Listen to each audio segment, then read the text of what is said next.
souvent au cœur de l'événement. Ceux-ci sont des maîtres de cérémonie.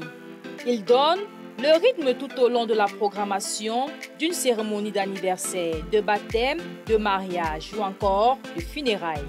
Des événements heureux ou malheureux.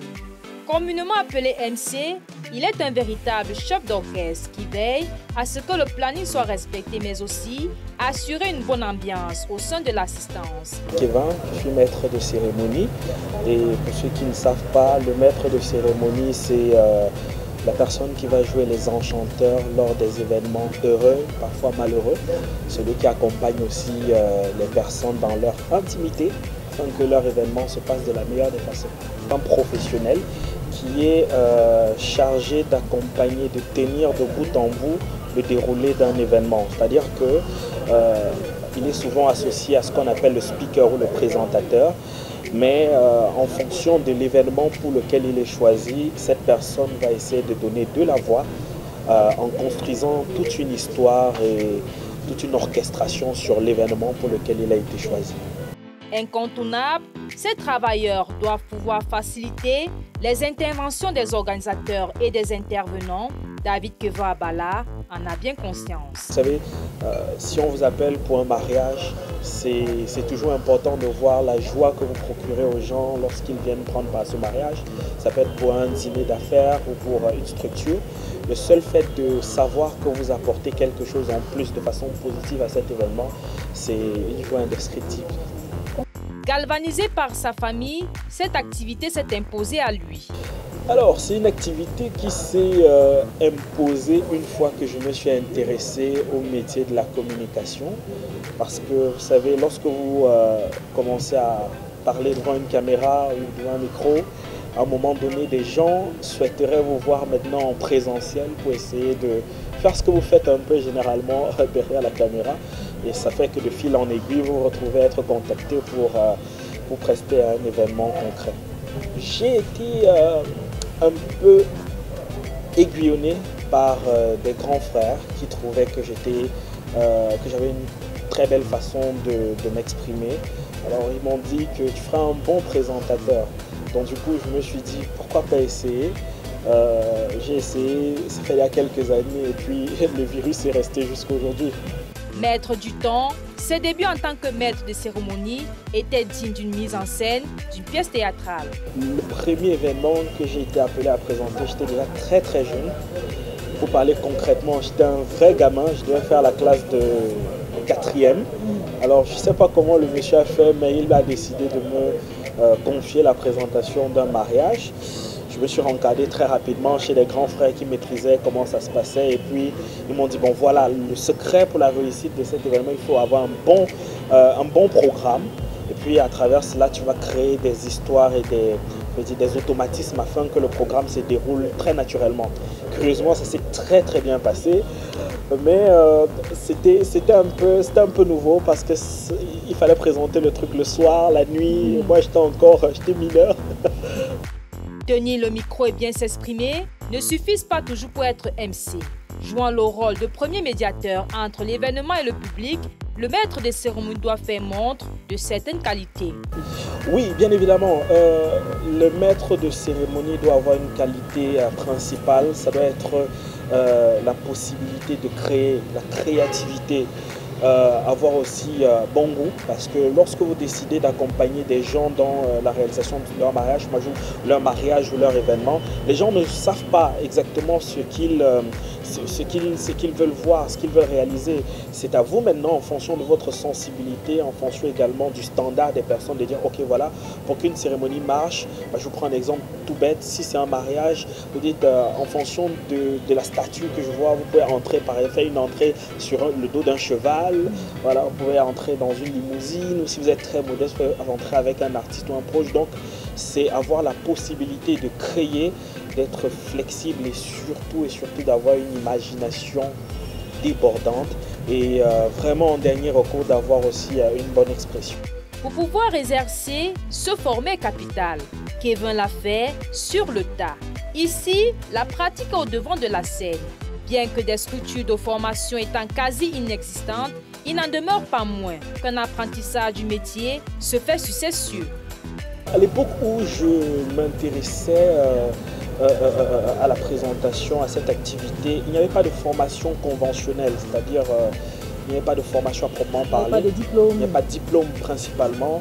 Mais aujourd'hui, avec l'évolution des choses, il y a des structures qui offrent la possibilité d'être voix off et maître de cérémonie parce que ce sont des entités qui sont très proches. Parce que vous savez, pour être un bon maître de cérémonie, il faut avoir une très bonne voix, une voix qui est saisissante. Parce que si vous devez parler aux gens, peut-être très tôt le matin ou très tard le soir, il faut quand même que, voilà, que ce soit intéressant. Donc, j'étais beaucoup plus formé sur le tas.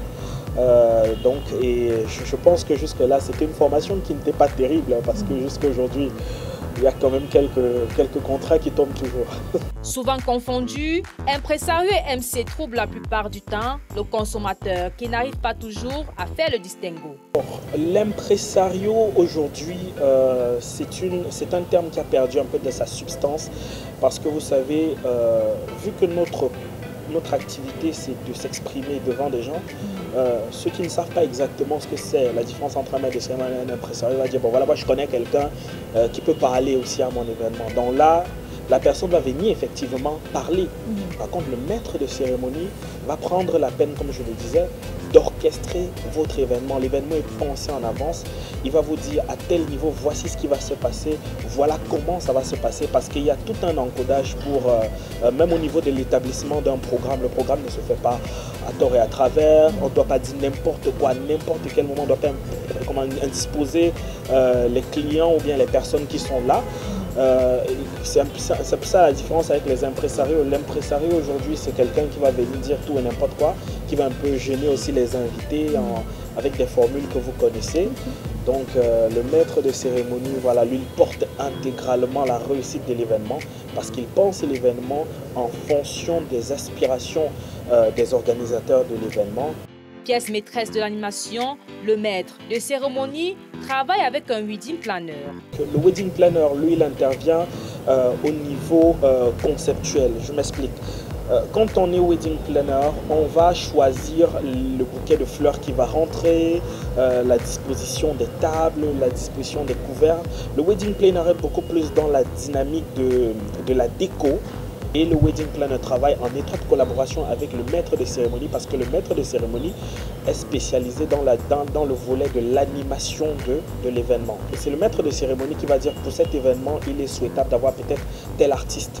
Voilà, c'est à ce niveau parce que les artistes entrent dans la dynamique de l'animation de la cérémonie. Et le wedding planner, lui, il vient juste planter le décor, il plante principalement le décor.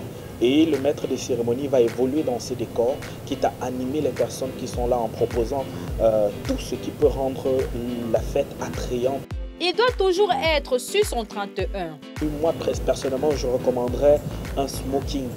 Il y a une veste qui n'a rien à voir avec un costume ou avec un smoking. Le smoking intervient principalement quand il s'agit d'une soirée. Ça ne se porte que dans les soirées. Et il y a une tenue qui va avec. Vous pouvez choisir un smoking 3 pièces quand il fait très frais. Vous pouvez choisir un smoking 2 pièces quand voilà, la température est beaucoup plus réchauffée. Et pourquoi être bien vêtu? Alors, c'est une question qui est très importante parce que quand vous n'êtes pas bien vêtu en tant que maître de cérémonie, sur le plan visuel, vous fatiguez les invités. Parce qu'imaginez-vous quelqu'un qui doit parler à des gens pendant des heures et qui a une tenue ou une cravate. Voilà, il peut être le meilleur orateur de la planète. Mais très vite, les gens auront du mal à dire pourquoi la cravate, voilà. C'est pourquoi il est très important d'avoir un beau smoking, une apparence assez soignée et assez affûtée. Sur son chemin, David Kevin rencontre chaque jour quelques difficultés. Quand vous commencez, forcément, vous n'avez pas un très gros cachet et peut-être 2-3 astuces. Enfin, ça fait que, vu que la plupart des événements se déroulent très tard dans la nuit, certains vont essayer de rentrer tard dans la nuit, peuvent être victimes d'agressions. Il y a le côté sécurité qui est dangereux. Maintenant, au niveau des contrats, l'astuce, c'est d'avoir aussi une carte de visite. Une carte de visite et de savoir faire aussi le marketing de sa personne. C'est-à-dire qu'à un moment donné, vous devez être en mesure de savoir comment est-ce qu'il faut vendre le professionnel que vous êtes. Ayant déjà roulé sa bosse, Sedine Fils du Soleil Levant sélectionne les événements tout en fonction du cachet. Je préfère, vu que je suis un peu je ne vais pas dire cher, mais je suis un peu conséquent au niveau de ma paye.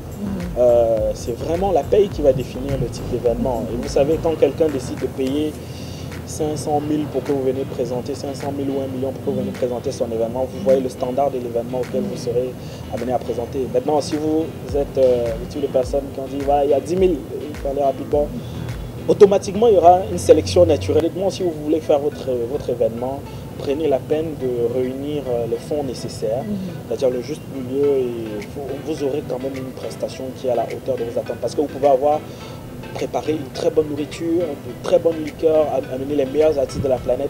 Mais si vous avez quelqu'un qui dit « je l'ai dit que » et qui dit que voilà, au lieu de dire le bouquet de fleurs, dit la gerbe de fleurs, on comprendra à ce moment-là que ça vaut la peine de choisir un professionnel pour cette activité. Comme tout maître de cérémonie, il a une période où il enchaîne contrat après contrat. Son appel, c'est à partir du mois de octobre, à partir du mois de novembre. De novembre jusqu'en février, je suis surbooké, l'agenda déjà établi, ça fait que tous les week-ends, vous allez remarquer que je suis toujours en train de faire un événement parce qu'il y a des personnes qui vont vous contacter pour dire voilà, j'ai un événement, il faut... Donc c'est la plupart du temps à cette période-là. Pour le reste du temps, c'est beaucoup plus des entreprises ou des particuliers qui ont par exemple des dîners d'entreprise, des fêtes annuelles ou des trucs du genre qui vont vous contacter. L'atout financier est un facteur non négligeable. Être MC est une chose gratifiante au niveau de la rémunération. Pour un baptême ou pour un anniversaire, généralement, je commence à partir de 250 000. Quand il s'agit d'être maître de cérémonie, s'il faut venir juste présenter, là, c'est autre chose. S'il s'agit d'un mariage, la présentation, on peut aller à 500 000 quand il faut être maître de cérémonie. Dans cette tâche, Kevin est aidé par des partenaires qui lui permettent d'avoir des retombées financières conséquentes. Un bon maître de cérémonie doit aussi avoir la chance d'avoir des partenaires. Côté vestimentaire, j'ai la chance d'avoir une personne très sympa qui m'accompagne généralement vestimentairement quand il s'agit de choisir des costumes, des types turquie et autres. On vous appelle 2 samedis, peut-être 2 week-ends. On sait qu'un mois on a 4. On vous appelle 2 week-ends et qu'on vous paye 200 000 francs pour les 2 week-ends, on rendez compte que vous n'êtes pas très loin d'un salaire de 4 pour la fin du mois. Donc, c'est pas terrible. Événements heureux et malheureux, toujours présents dans la société, David pense que c'est un métier qui mérite beaucoup d'attention. À partir aussi d'un forum des maîtres de cérémonie, il y a des hommes de médias qui ne vivent que de ça. C'est-à-dire qu'ils n'ont pas besoin, ils ne fonctionnent qu'avec cela. Ils sont, chaque fois vous les verrez en train de présenter des événements. Donc oui, effectivement, on peut vivre de cela. C'est un métier également d'avenir. Et c'est un métier principalement au Cameroun qui nécessite d'être syndicalisé, qui mérite d'avoir une certaine organisation pour éviter voilà, les intrus. Tout le monde qui est maître de cérémonie, c'est une activité, c'est un travail un peu artistique sur les bords parce que je vous garantis, tenir des gens en haleine pendant des heures, pendant une soirée où les gens ont envie de dormir, où ils sont fatigués, il faut le faire. C'est un gros challenge. Donc je crois que c'est une activité, principalement au Cameroun, qui mérite d'être bien organisée, d'être bien encadrée. Une fois que ce sera fait, je pense que quelqu'un pourra dire officiellement et avoir mentionné sur sa carte d'identité maître de cérémonie.